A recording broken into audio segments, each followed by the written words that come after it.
listening to the Fayetteville 411 podcast, produced by the City of Fayetteville, where you'll get information about city government and the programs and services we provide. You also get topics of interest and an inside look into the various departments that help keep our city moving. I'm Gab McRoberts. And I'm Sherry Kropp. Thanks for joining us for the Fayetteville 411. Today we have Sharice Johnson and Antonio Renteria as our guests to talk about the upcoming Dogwood Festival. Now, the annual festival is such a huge event here in Fayetteville, but last year we were unable to do that due to COVID. So I'm really glad to hear that you're having a festival this year, even though it'll be a scaled down version. So Antonio, as the vice chair of Dogwood, give us a little bit of background about the annual event. Yeah, so the annual Dogwood Festival event in the spring is one of the biggest events in the county, in the region, really in the springtime. It always happens the fourth weekend in April, and it's come to be one of those events that everybody just kind of marks on the calendar as, hey, it's Dogwood Festival weekend, we need to head down. And we've always got a bunch of stuff going on. We've got various different stages, entertainment stages, children's stages. We usually have a BMX event, usually kicks off on a Wednesday with our Cork and Fork event with tons of food trucks lining up Festival Park. I think that's kind of the start of it. They see the Cork and Fork and they know, hey, Dogwood Festival is here, we are ready. And then, of course, we get into the Friday, Saturday, Sunday concerts as well at Festival Park.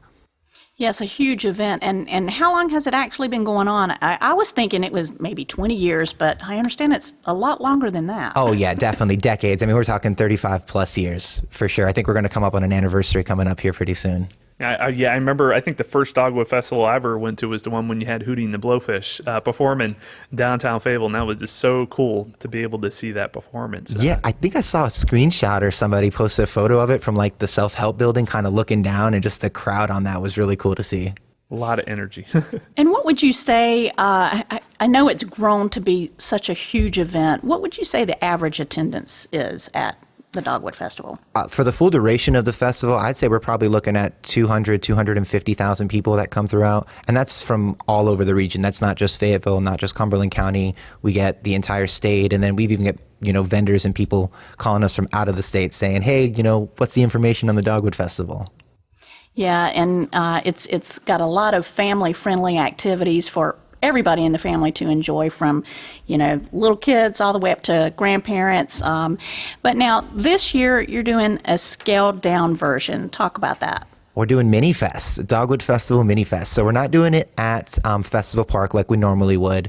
We're doing this one at Westwood Shopping Center, which is the same place that we did our drive-through fair food in the fall when we weren't able to do the fall festival. And I understand that was a pretty big success as well for the drive-through. Oh, yeah. We did two different weekends throughout, I think, October and November, and about a month apart, about 3 weeks apart, and they were great. We had over 2,000 people and vehicles come through to check out the fair food. We had all the favorites, you can drive through. And this was, at the height of COVID, too, so we wanted to kind of have that safety conscious to do the drive-through aspect. So for this year's Dogwood Festival, when you're doing your event, what are some of the events that you're going to have going on? Yeah, so during the Mini-Fest, we're going to have, we'll start it off with a poetry event, Word on the Street on Friday night, and then we'll have a car show, we'll have some children-friendly activities, we'll do the concert on Saturday night, and then we'll have a motorcycle bike show Sunday with some other live music and DJs, and of course all the fun stuff in between, arts and craft vendors and fair food. Kind of the Dogwood Festival, but toned down into a Mini-Fest. So there's a lot going on for in person if you want to come out, but I understand you're also adding a virtual aspect to this year's festival? Yeah, so that's something that we're definitely working on this year. It's different. We haven't done very many virtual aspects. So we'll have a virtual marketplace online. We'll have a spot for arts and craft vendors to highlight them, some of the ones who've been with Dogwood Festival for 20, 30 years, as well as some new ones. And then we'll also have some virtual performances. And you can find all that information right on our social media platforms website. So the event starts off, I understand, on the Friday night. So, Sharice, can you tell me a little bit about what's going to happen that Friday night? Sure. So Friday, we have moved to Westwood Shopping Center. However, everybody associates Dogwood Fest with downtown. So we want to stick to that theme Friday night. We're going to have a 2-for-2 show, actually. There are 2 shows happening Friday night. They are both themed Word on the Street, because we're going to be right here on Hay Street at the Art Center, 301 Hay Street. And the first one is the early bird edition, and the second one is the date night edition. So you have 2 different opportunities to come out, or you can come to both. It's up to you. In addition to the Friday night poetry performances, what else have you got going on for the rest of the weekend? So Saturday at Westwood, you can come out to the car show, and there is also the food truck rally. And yeah, we'll have the different fair foods, kind of like we did for the drive-through fair food. My favorite part of Awesome, any festival. awesome. Exactly. I mean, all your favorites. I mean, the turkey legs. What else do we have out there, Charisse? those fried Oreos, which I love. Yeah. Can't forget, sausage and peppers. So it's just everything that you love at the fair will be a part of the fair food rally. Excellent. We need to add to everything that's going on to do in Fayetteville and to my waistline. So that's always a good thing. And I understand you're having a car show as well. Yeah, so the in-person events on Saturday kind of start off with the car show. So I think we'll have the load-in and the registration at 9 o'clock and kind of really kick things off at 10 o'clock. It'll be 10 to 3, and we'll have a variety of different cars. We've got the three main categories. We got modern, antique, and classics to kind of bring all those vehicles together with all the different kind of fun trophies. That's kind of the main reason to go out there, to get the best in show, the most unique. We'll have the Queen's Choice because we'll have the Dogwood Festival Queens out there, so they'll get to pick their favorite car.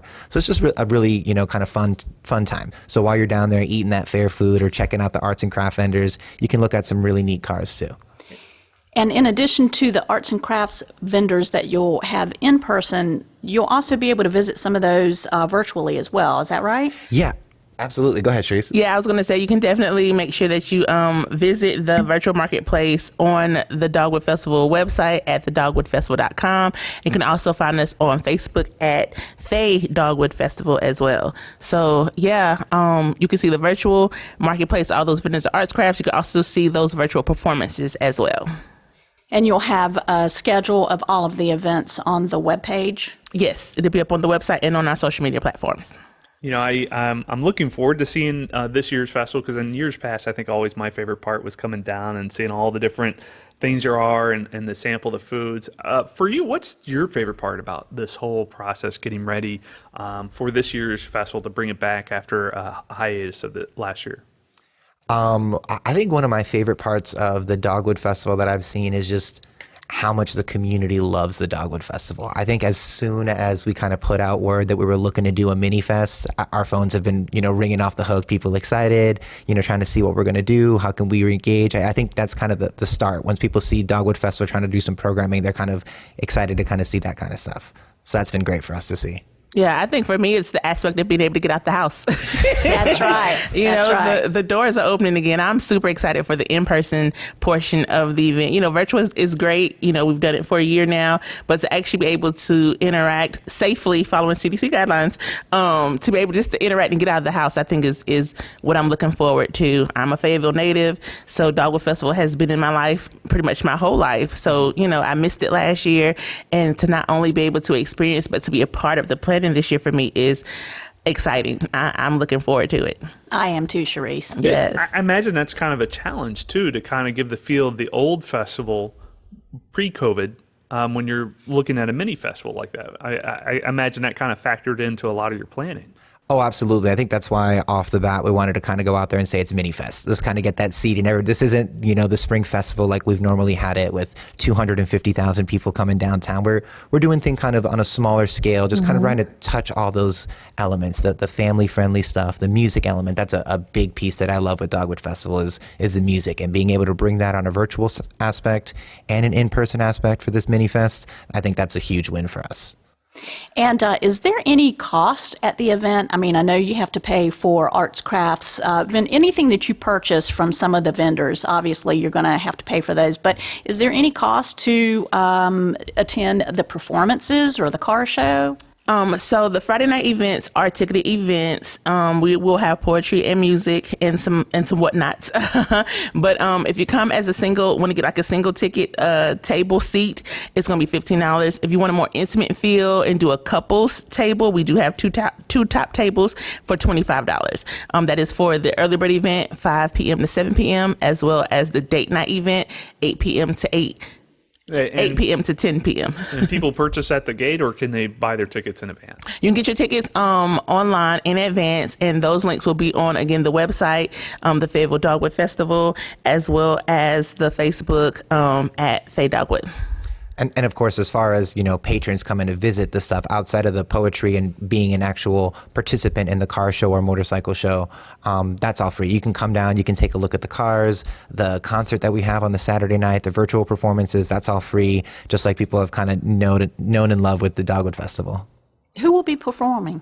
Yeah, so we're really excited. We just got them, we got it locked down and everything good to go. We're going to have 2 different local performances. We decided to go local this year as opposed to kind of the national, just because we're on that smaller stage. And then again, to re-engage those local artists, we're going to open up with the Throwback Collaboration Band. I don't know if you guys have heard of them before. We had them. We are very familiar. Yeah. With, I believe he's a staff member of the city. Yeah. Adolph, yeah. So it's going to be really fun. We're bringing them back. We had them last year for an after 5, and they just, what do they say? They say they like to get down, get loose, and get funky with TCB. So it's going to be a great time for that opening act. And then we'll roll into our headliner. Excellent. And our headliner is the Guy Unger Band. Oh, so pretty good. Very good. Very good. We'll have the rock, we'll have a little bit of funk, kind of just touching on all those bases. Rock and funk. What can go better together? Exactly. Saturday night, rock and funk, Bubba's Beer Garden. I mean, we're good to go. I can't wait. So let's go ahead and give a quick recap. When does it take place? Where is it happening? And how can people find out more information? All right, so it will take place in Fayetteville, North Carolina, April 23rd through the 24th. Through the 25th. 25th, I'm sorry, Sunday, yeah. April 23rd through the 25th. And it starts Friday night in downtown Fayetteville at the Arts Center, 301 Hay Street. And then it will continue Saturday at Westwood Shopping Center. Yep, we got Westwood Saturday and Sunday. I think we're kicking off Saturday from 10 a.m. to 10 p.m. We've got the car show, we've got the children's activity, the music, and then Sunday we've got the bike show and some more music. All the time, you got the fair food and the arts and craft vendors. And that website is www.dogwoodfestival.com, correct? www.thedogwoodfestival. The Dogwood. Got to remember the. That's a hard one to remember sometimes. Absolutely. Yeah. Well, I'm glad I'm glad I made a mistake, because hopefully that'll help people remember. Yeah, absolutely. The right one. And is there anything else that you guys are looking at possibly for the fall? I know that you guys have done other events in the past.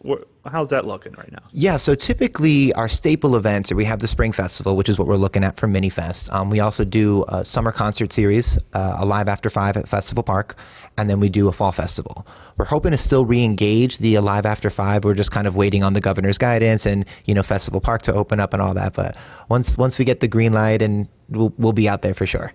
Excellent. Well, I really do appreciate you guys coming on and providing all that great information about this year's Spring Festival. I'm looking forward to it, both in person and virtually, and I hope all the listeners out there will be coming out and joining us for a weekend of fun coming up. And Antonio, Sharice, thank you for coming on and sharing all that great information. Thank you for having us. This is amazing. Yeah. Yeah, it was a blast. Thanks for having us and allowing us to kind of put the Dogwood info out there to the community. Well, thank you very much. I think that's going to wrap it up for this episode of the Fayetteville 411. The Fayetteville 411 is one of several podcasts that the city produces for our podcast channel, Radio Fayetteville, as we provide timely and informative updates every week on a variety of topics related to the city of Fayetteville. Be sure to subscribe to Radio Fayetteville on Apple iTunes, the iTunes podcast app, as well as the Google Play Music podcast portal. You can also listen to every podcast that Radio Fayetteville has to offer by downloading the Fay TV streaming app, available now on Roku, Apple TV, Android TV, and Amazon Fire TV. You can also view all of our video content by visiting faytv.net. To get more information about city services, go to our webpage at fayettevillenc.gov. Thanks for joining us.